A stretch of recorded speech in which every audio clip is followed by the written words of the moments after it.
to the ENSO Project. This is a podcast for people engaging in the never-ending process of expansion and growth. So the purpose of this podcast is to expand and grow through awareness, introspection, and stillness. We fundamentally understand that relative to all there is to know, we know relatively nothing. So with this in mind, we will consider and reconsider interesting perspectives, ideologies, and strategies for the purpose of self-actualization. Josiah, how's it going, man? Pretty good. Doing all right? Yeah. Good. Had a late night last night. A late night? Yeah.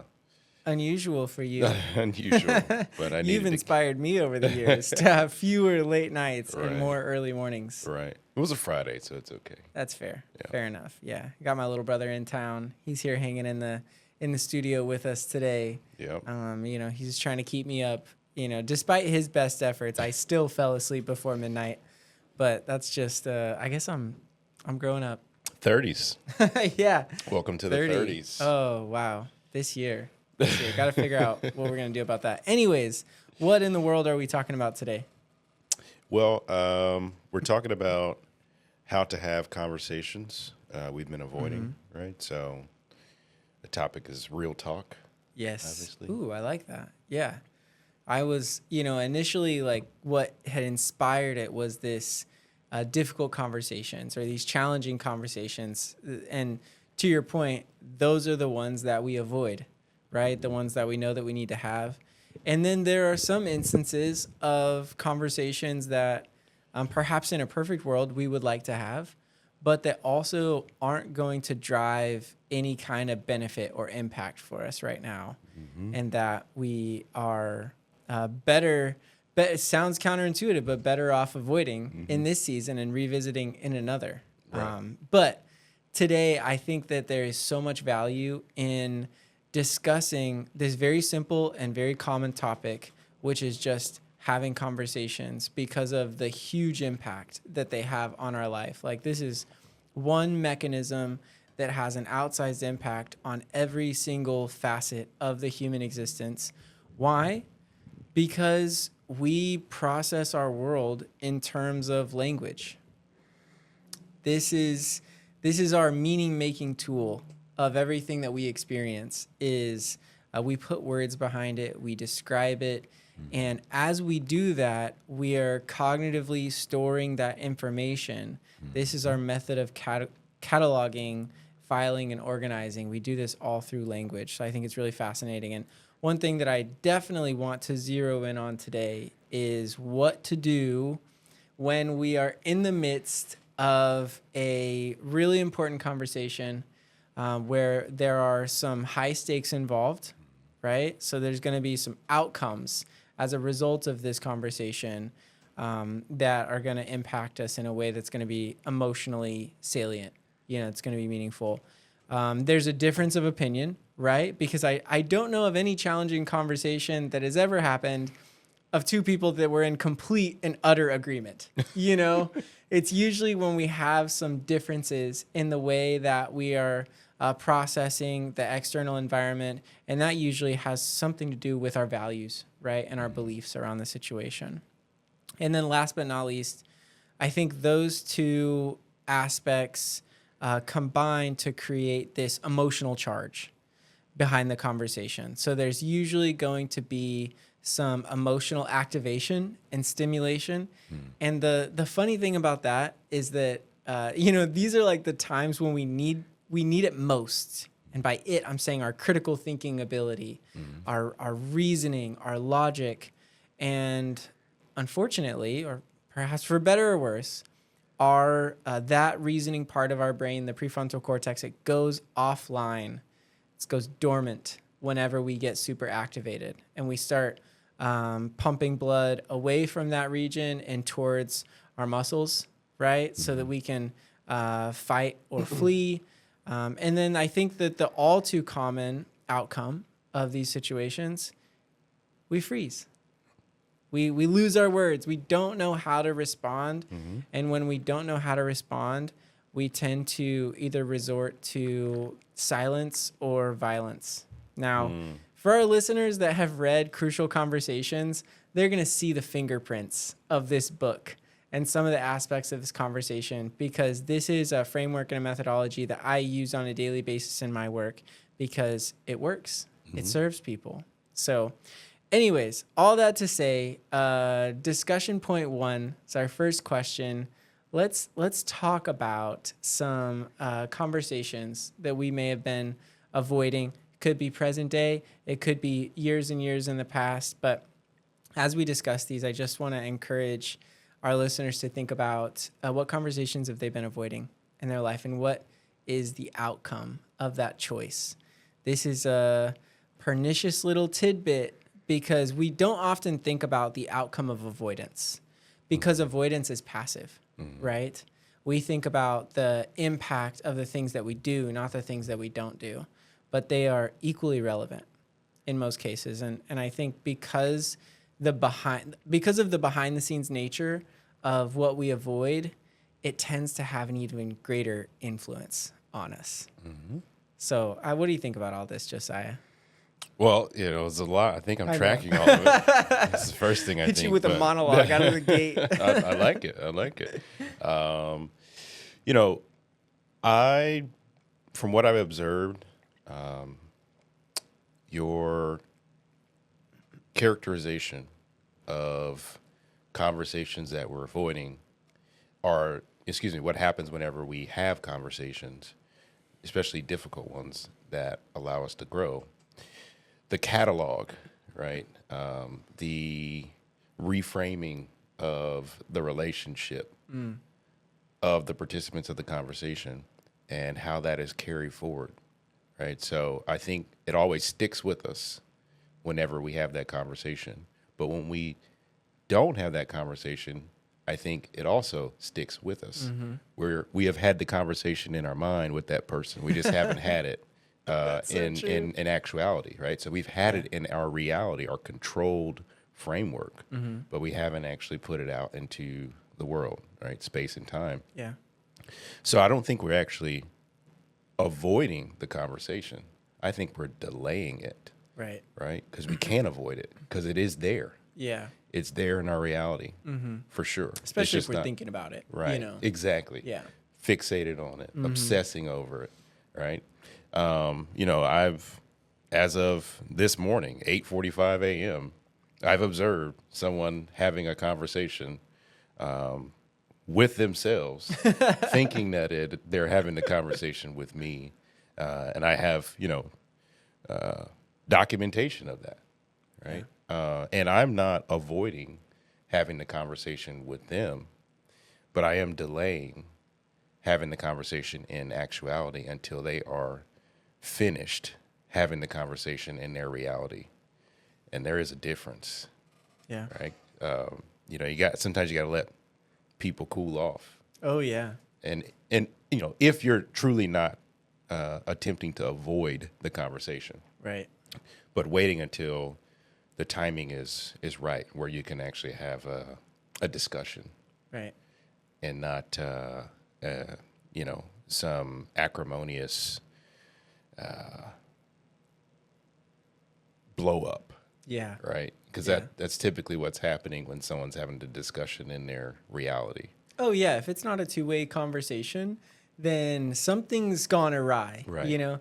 It's interesting because in this example, you have both aspects that I was talking about just a second ago. We have silence and violence, right? And I think oftentimes this is how it goes whenever one party of a conversation gets activated, overstimulated to the point where, and when I say violence, this is in the context of conversation, right?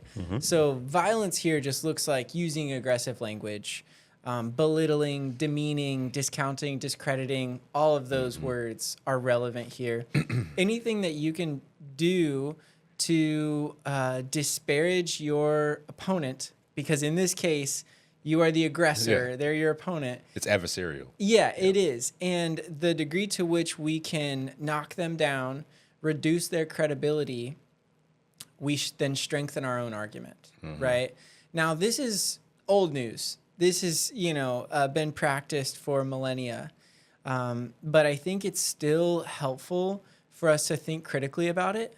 understand the underlying mechanisms that produce this type of result, so that we can better use them to our advantage, right? Yeah. Grow, evolve. Yeah, grow. Yeah. Exactly what you said. And I think, it really hit me when you said that, and I was like, is that the purpose of conversation? I have always thought that the purpose of conversation was to solve problems. I mean, like, it's definitely the most apparent application of conversation. Is like, I am experiencing something that can be resolved with help from another party. Yeah. And through communication and teamwork, we can, eliminate that. Yeah. As an organism, right? We are collaborating with other organisms Always. to survive, to adapt. Yeah. Right. So yes, we can solve problems with conversations, collaborative conversations, but we can also achieve adaptability. Right. It doesn't always have to be a problem that we're solving. It could be maybe a problem that actually we could be, what's the phrase? We could be working through something to solve a problem that doesn't need to exist in the first place. Right. Right. Right. So much so that we eliminate the conditions for a problem to become an actual problem through, intellectual discourse. Yes. Right. Yes. And I think that is, obviously we can attribute reciprocity to the growth of our species. But I also think that, living in the world that we live in now, there had to be some really high level intellectual conversations that occurred to help us thrive and get to the point where we're at right now. Like, Oh, this they certainly were. Yeah. is amazing, right? This is this came from multiple conversations that people had, Yeah. and they never really got to live in the future that they collaborated Yeah. on. They were instrumental in creating. Right. Right. Exactly. And that's how it is. Yeah. I mean, what is the purpose of a human life but to plant seeds for trees whose shade we won't enjoy? Right. Exactly. And so, like, the situation that I was describing earlier, to answer the question, what difficult conversations are we avoiding or have been avoiding lately? From what I've observed, there's no reason for me to have that conversation right now. Right. I'm delaying it because there is no collaboration that will occur. That was going to be my question, is how did you know? Yeah. Well, probably, after the person continued to text and call and, be extremely irrational. Yeah. When I noticed that I couldn't get a word in, I realized that this person's not just having or attempting to have a conversation with me. They're having conversations that they haven't had with others for a very long time. And I just happen to be the object. Yeah. Right. You're just the recipient in this situation. That's Right. it. Right. Yeah. So, but they've made it all about you. yeah. This is just outpouring. Right. Yeah. So, until that stops, until that person can demonstrate rationality and a slight degree of contrition, Yeah. right? I don't know if we can have a conversation. Yeah. Right? I have Yeah. to wait until I can see that, and then I'm open to collaborating and creating. I like how you said that, a slight degree of contrition. Slight. Because so many people, in order for them to re-engage with somebody when they've been hurt, they need a formal, heartfelt apology. And that is just not likely to happen in many cases, So I think just a toning down, a pulling back of the aggression, and an expression of willingness to explore the conversation. So we're talking right now about this conversation that, you're not necessarily avoiding, you're delaying, But it's also a prime example of a conversation that has escalated to the point where it is so obvious. It Yeah. is apparent.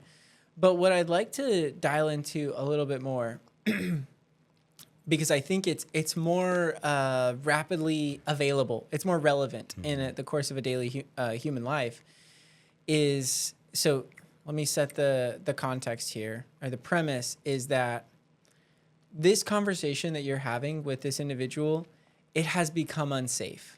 Now, I'm not saying that it's a threat to your physical safety, but yeah, it's unsafe, period. And we can know the difference between a safe and an unsafe conversation, just to kind of define the variables here, is that a safe conversation is one that's characterized by respect and, reciprocity, right? So it's a two-way street, and there's psychological safety. That's what I'm looking for here. This understanding that we have different frames of reference, and we are both allowed and encouraged to share our frames of reference without fear of retribution or retaliation, right? That's a safe conversation. Unsafe conversation is very simple. It's the lack of those things, right? And oftentimes the presence of other factors, like this aggression. But I think we have a good groundwork laid here. So when it's a bit more subtle, how do we notice that the conversation has become unsafe or is on a path to becoming unsafe? Because I think this is so relevant. It's practical. It's tactical. I love it. You can use it in your daily life. And another powerful bit of it is that once we better understand what to look for, we are increasing our awareness. And just through the very act of increasing our awareness, our powers of observation, which is available to us all the time. This is the subject of meditation, right? Is just maintaining awareness, perhaps on a single object, perhaps on the coming and going of sensations as they arise in your awareness. But it's tuning in to what is present to you right now. And when we can do that in the context of another conversation with a human being, I think it's empowering and it emboldens us enough to not get so triggered and activated throughout the course of the conversation. So, excuse me, I have some thoughts on this. What do you look for? Josiah, you're a very observant person. Are there things that you try to pay special attention to see when someone is getting activated? And I just want to give you a little shout out here for being someone who is highly emotionally resilient. I mean, you can try really hard to throw Josiah off emotionally, and it's going to be an uphill battle for you because he's cultivated this over many years. And I think it's also important to recognize you've had a lot of experiences, right? Yeah. Some really challenging experiences too that have you have built this resilience, and it wasn't effortless. I know that. Yeah. But anyways, it's being tested. Yeah. It's being tested right now. That's what life does. That's where I'm at in my life. But I look for language. I look for words. I parse words, and I try my best to be still and silent, because when we say certain things, it really paints how we feel, right? And if you're observant enough, you will see how a person is feeling. And I think if you are empathetic enough, you will care about what you see, right? And you will, if you cultivate that in yourself enough, then you will learn to cultivate that in others, right? For a more collaborative, positive output. This person is botching this conversation right now. Right? And I understand that. And so what I'm doing is giving them grace. I'm waiting, right? And I'm looking at the words that they're using. They're emotionally, and psychologically not in a good place. Right. I'm aware of their behavior outside of this conversation, and I understand, I've observed that they're not in a good place. Right. At this point in their life. They're not. Yeah. Okay. Okay. They're very afraid. They're dealing with some existential, philosophical challenges to their existence and how they have chosen to live. Just reference point, like rough decade of life. Do you have any clue? 30s, This 40s, 50s, oh 60s? going on 50s. Oh, 50s. Okay. I just want to draw attention to the fact that, we expect people who are senior to us Yeah. to have done the work and to have figured it out.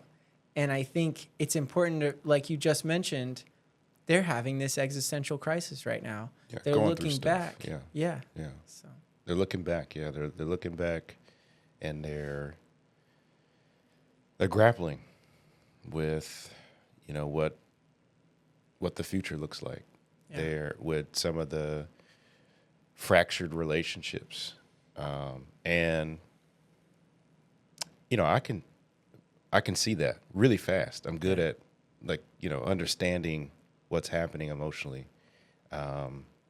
It's a gift. A gift that I can only cultivate, but I'm not responsible for creating it. Yeah. Try to be a really good steward of that. And I think this person is still worthy of compassion. Mm-hmm. Right. Why do you say that? Well, I haven't lived this person's experience. I haven't been around them every single second. I do understand, when we're in pain, when we're hurting, we act out. We reach out. We grasp Yeah. for connection. Whatever's in our reach. Right. Yeah. And you got to think about, this person. If our emotions are a body of water, a swimming pool, Mm-hmm. a pond, Yeah. and we're trying to navigate them, and we feel like we're drowning. Yeah. Thrashing about Right. wildly. What do we Yeah. do? We grab for something. Anything. Right. And I think if you're a person that works really hard at cultivating emotional intelligence and emotional resilience, you're going to always seem like a pole to grab onto. Oh, Right. interesting. And I understand that that's what's occurring. It has occurred through or within the context of our very brief relationship. Mm-hmm. And so I think this person deep down inside is afraid to lose a sense of stability, Right. right? Which unfortunately and fortunately for me, I've been that for a lot of people. And I think this person is, it's a new relationship, but I do think I've sort of been that for this person. Yeah. And, so I'm giving them time to understand that they just need to stick their arms out and, find some form and float. Right. You don't have Right. to, be frantic and grasping and Yeah, reaching out. 'Cause exhausting that's- themselves. Yeah. Yeah. And that's what their language, Oh, yeah. right, is demonstrating to me, that they need more time to learn how to float. Yeah. I don't need to stick my hand out and Right. or be that pole. And get Yeah, drugged down. Exactly. Yeah. Not right now, not where I'm at Right. in my life. Right. Right. Right.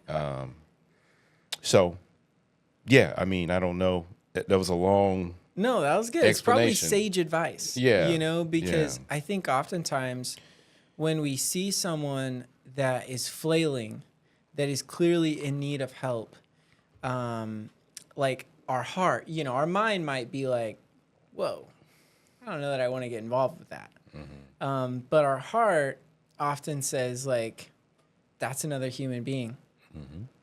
Let me extend myself, sometimes overextend myself right? But this is the same logic as, in lifeguard training. I'm not a lifeguard, but I've heard from lifeguards that you're not supposed to just dive into the water and try to rescue that person just by yourself. You need to bring some kind of flotation device or a tether, something that can connect you, because when people are in this extreme state of fear and panic and terror, they're very likely, and it's just been documented over many years, that they're very likely to push you down, not intentionally, but just to gasp, just to get that breath of air. Right. And oftentimes, and then if they drowned their savior, they are destined to drown. Right. Because now their only hope for a successful rescue has been drowned.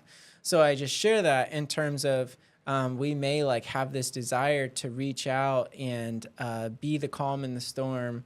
But sometimes that, while it may seem like the compassionate move, sometimes that's not the practical move. It's not. Which is hard. It's hard for me to hard. say this.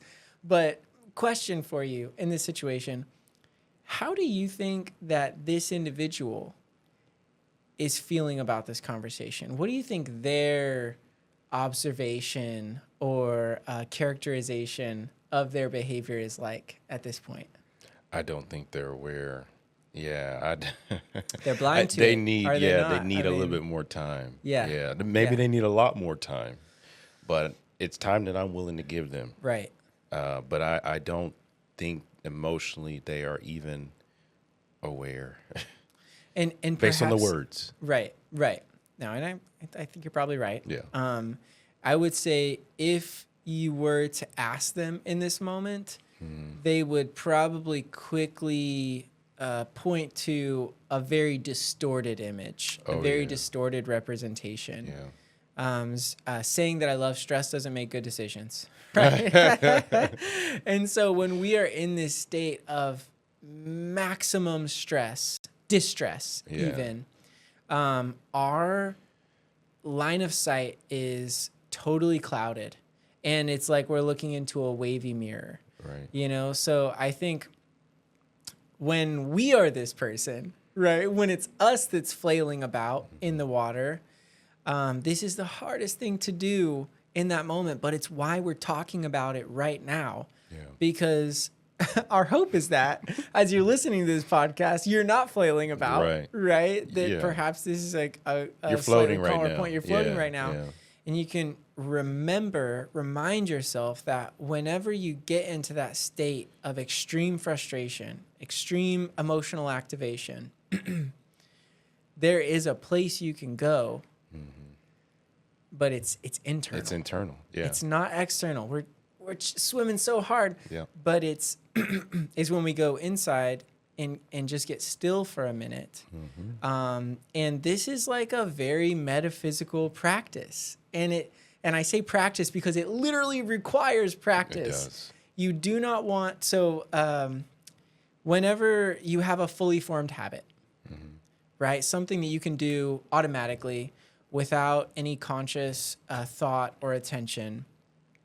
This is simply representative of the fact that you have engaged in this motion in a high number of repetitions, right? So it's become committed as part of your identity. You've integrated this action or behavior.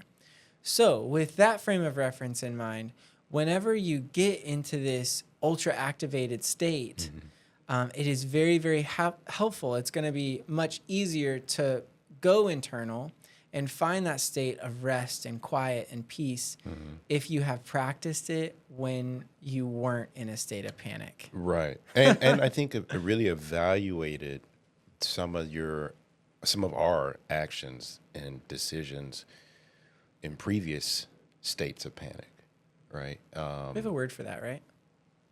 Introspection or reflection. Yeah, both are good. So, I've had experiences. I've cultivated this emotional resilience, but I haven't always done a good job, right? So I think being honest about some of the things that I've done or said in these states of what are really panic and fear Right. Right. throughout my life, I think allows me to grow and, own what I did, own what I said, and realize that it is not definitive. It was an event, just like this conversation, that this person is having with themselves right now. Yeah. Is based off an event, but it's the conversation itself is an event, It is. right? But it's not the entire experience that is this person's existence. Right. And I have to acknowledge that about myself to be able to give some grace and compassion to this person or any other person that, has that conversation in their reality that they are not prepared to have in actuality. Right. I love what you said just now, and I want to marinate on that for a second.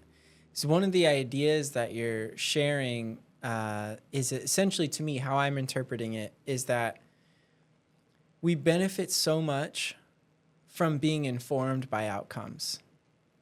We suffer so much from being defined by outcomes. Right.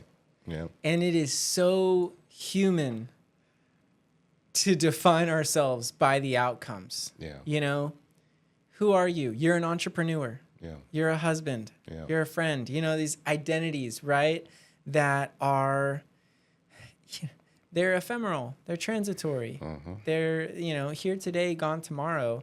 They don't describe your essence, right? And we oftentimes look to external events to tell us who we are to our detriment, big time. Yeah. But also just to consider like the bright side of this equation. Let's take this situation, for example. This person is clearly having an outburst. They're having an emotional outburst. Yes. Over days. Yeah. And there may come a time when the water settles. Yeah. And the pool becomes clear again. And they can see in explicit detail, because it's all, much of it is written, Right. how they behaved. And they will be faced with a crossroads, a critical juncture where they're going to decide whether or not they're going to be defined by this outcome, which means I am the type of person who treats my friends this way, who uses this type of language, who communicates this compulsively and impulsively. Yeah. Or I am a human being susceptible to waves of emotion, just like you and I are susceptible to the stormy weather that is projected to come to Dallas today. Those are two entirely different frames of reference. And one of them is very powerful because it enables us to plan, prepare, predict, and grow. Yeah. Right? You said it earlier, we become more adaptable. We do. And the other one is damning. I don't know how else to describe it. Yeah. And it's really, it's really something that we do to ourselves, like when we're forced to reflect, when we see the carnage, when we see the impact, and we decide to not, identify and prepare, because really we're just so embarrassed, right? It's painful. It's so painful. Yeah. It's so painful. And we're not avoiding, we're delaying. But I think when that happens, we're actually, we're not delaying, we're accelerating. We're accelerating the destruction The of our, suffering. yes, yeah. So like, I'm fairly certain that this is not the first time this person has been in this type of I would situation. be shocked. Yeah. And it's just ruining relationship after relationship after relationship to where you're just simply going to have isolation. And then that isolation is just going to lead to, unfortunately, you getting rid of the only other person there. Right? And I think how we approach these difficult conversations, how we approach the botched conversations or collaborations, it will decide how we grow not only ourselves, but our network, our family, our environment, our communities.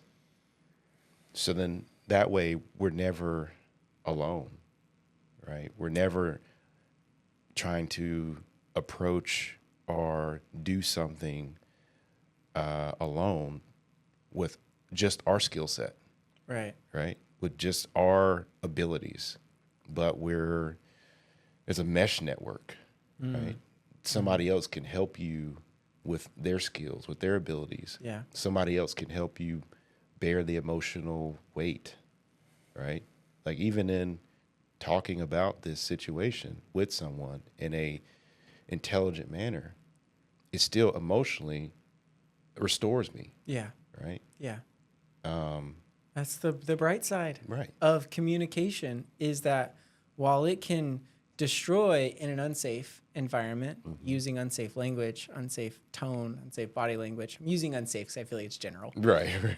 But whenever you are in a psychologically safe environment, language is the most powerful processor of human emotion that I know of. Yes. You know, I'm not saying that's a perfect rule or absolute by any means, but it's, in my experience, it's been incredibly powerful. And when you're isolated, you can't express that language to someone. And language is, I think, for the most part, the majority of language is emotional. Oh yeah. When I think about it, Yeah. right? Like, and if you're not allowed to express, you're not allowed to talk to someone about certain things, then you're really not allowed to express your feelings. Writing does one thing. I mean, I think it's scientifically proven, right? Yes. But speech does another, right? Our expression to another person does something completely different, for us. So that's why I say, like, we're accelerating our demise when we continually destroy our relationships by not being able to have those difficult discussions or conversations in actuality, in space and time. Yeah. We actually reduce or attenuate our network, our friends, our family, to the point where we ultimately reduce or attenuate our existence. Yeah. For our listeners, like, I want to apologize for talking in such depth about such a simple concept, but it's something that we don't grasp, or at least we don't embody. Yeah. Right? This idea that when we destroy relationships, we erode our sense of self.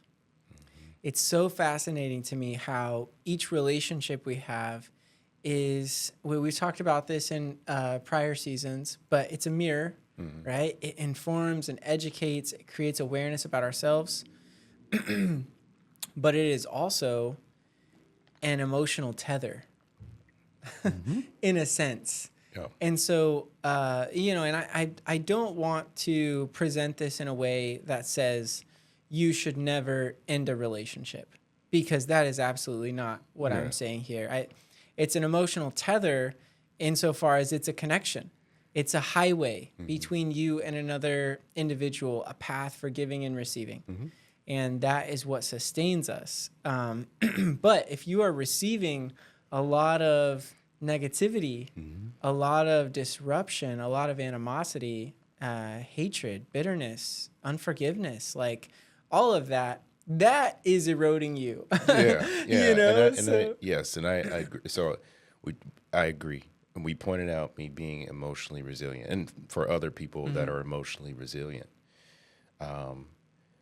If you are emotionally resilient, but you are tethered to another individual in the context of a marriage Sure. or Or a a relation. friendship or whatever. Well, I'm going a little bit deeper Okay. here, Okay. but like if let's say like it's a spouse or it's a long-term partner that Yeah. you have, and you're emotionally resilient, but you're surrounding yourself with people that subject you to their lack of emotional resilience. Well, then, yeah, you may not be feeling that, but your partner may feel some of the stuff that you're Wow. supposed to be getting, Yeah. but you're not. And I've experienced that, in my marriage, where yeah, I'm around some of these people and they don't bother me, but my wife, who is extremely intuitive, extremely empathic, Perceptive. Yeah, for sure. she feels it, and she might not even be aware of the context, Oftentimes we're not. right? But she feels the stuff that doesn't get through to me. It Yeah. doesn't penetrate me, Yeah. right? And so, for the sake of your intimate relationships, like your long-term relationships that you plan on being with these people, if you are an emotionally resilient person,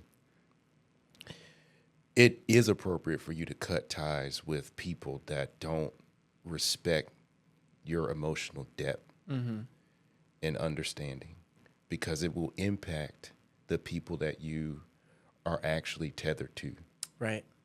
across multiple aspects of your life. Oh, definitely. Yeah.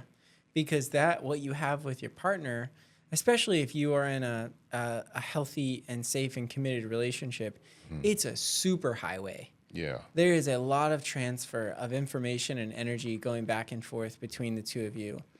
And I think that this is also super relevant for, it's not just people, but our relationship with our work. Yeah. An example I really like, our relationship with our pets. Mm-hmm. This is another emotional tether, and perhaps the one that gets talked about the least, but warrants the most attention in from my perspective, is our relationship, our emotional tether to our sense of self. Mm-hmm. So, and I think about this when you were talking about the destruction of relationships, when it happens, when it's sequential or, consecutive. This is a pattern. Mm-hmm. And then we become more and more, gradually over time, we become more and more isolated. And then at a certain point of isolation comes, you only have your relationship with yourself. But at that point, we oftentimes are at our most disconnected. Yes. Ironically, with ourselves. Right. And I say this because, just as a general pattern or rule of thumb, our relationship with ourself, this might be a tough pill to swallow, right? For some, but in most cases, our relationship with ourself is a predictor. It's an indicator. It's a precursor to our relationships with others. Right. And we could do a whole episode on this, how these internal factors become determinants of our external relationships. Mm-hmm. But, it's one of my favorite quotes. Gosh, can't remember who it's by right now. But what you think of me is none of my business. But what you think of yourself is of the utmost importance to me. Why? Because it determines how you will show up in our relationship, how you will show up at work, how you'll show up at home. In every context of your life, your relationship with yourself is front and center. But for whatever reason, I genuinely don't know why this is. It gets ignored. Yeah. This is the relationship that gets the least amount of attention.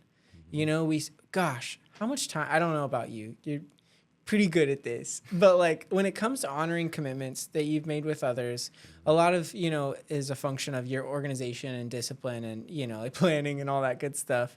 But I know personally, I go to great lengths to ensure that I'm able to deliver on the commitments that I make to others. And it's like, I just want to acknowledge the fact that if I can break a commitment that I made to myself, in order to fulfill a commitment that I've made to another person, I make that bargain regularly. And it's something that I'm tuning into, I'm becoming more aware of, because it's myopic inherently. Right now, today, it makes sense. But for the long term of our relationship, it doesn't make sense, because my relationship with myself is going to be the inevitable determinant of my relationship with you. Yeah, I agree. I agree.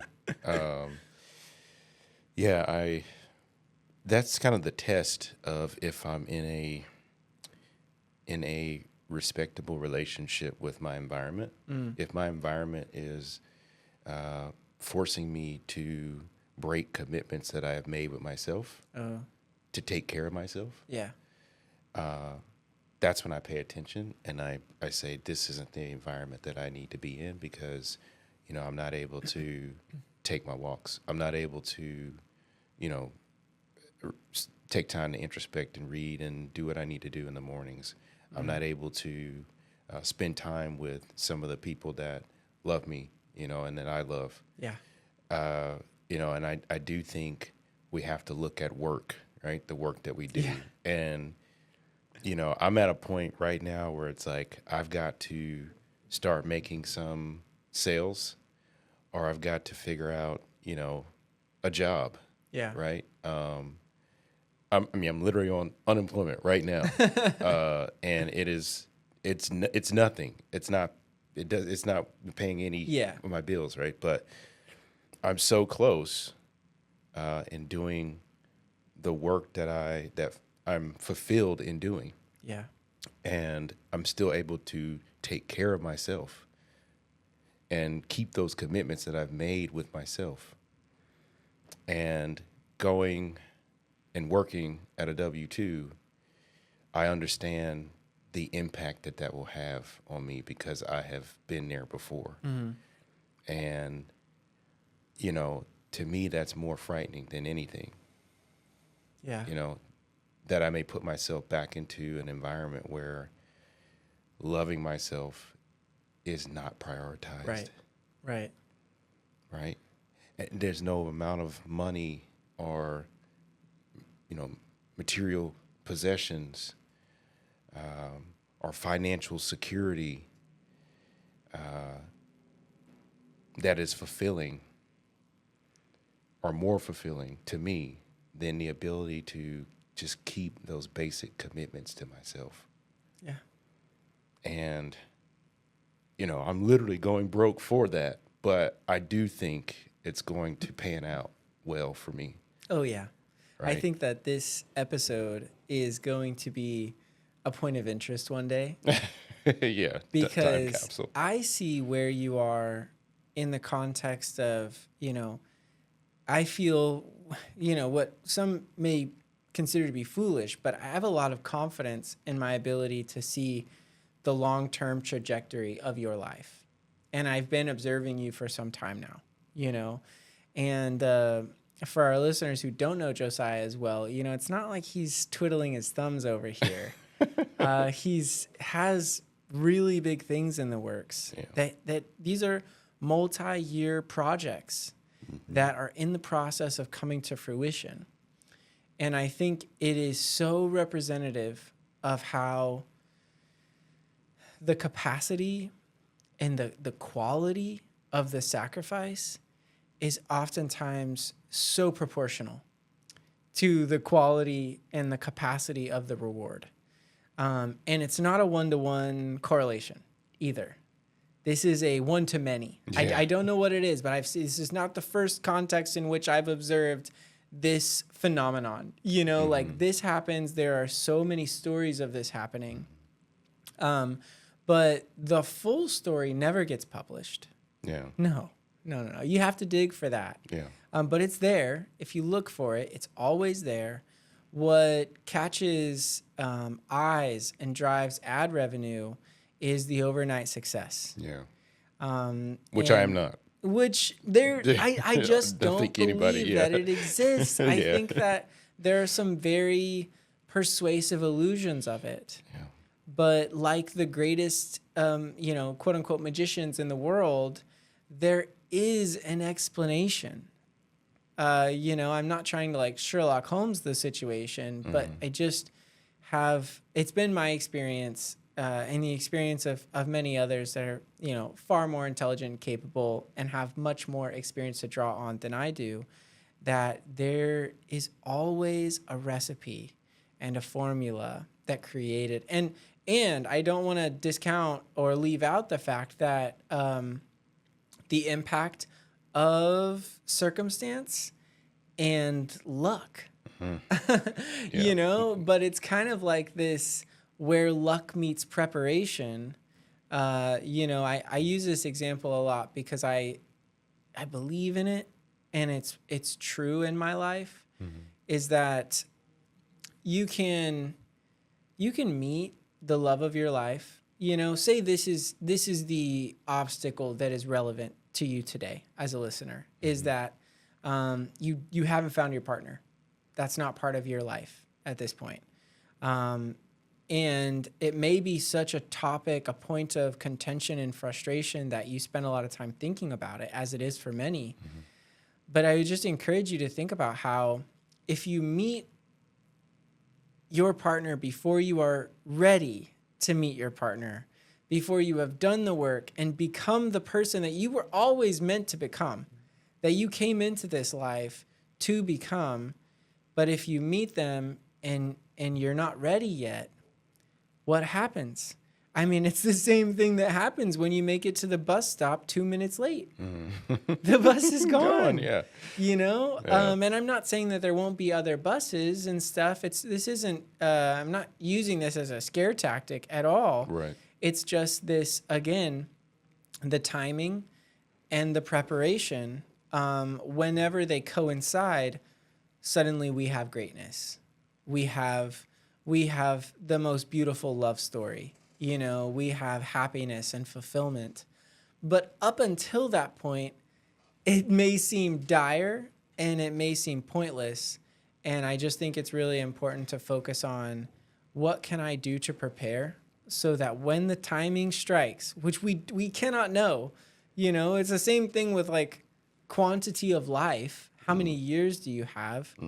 We just don't know. We don't know. So what do we probably need to focus on? Quality, right? And what you're saying, is I think where you have to live, because I don't know how this is going to turn out, but I focus my energy on trying to be prepared for when it happens, whatever it is, and man, it is tough. It's been tough, but there's so many things that are out of my control, and some of them are negative things, some of them are positive things. And no one sees you when you're at your kitchen island or your table in the early morning hours, having the conversation with yourself, trying to prepare yourself mentally, emotionally, spiritually. No one sees you when you're researching for the book that you're writing. Yeah.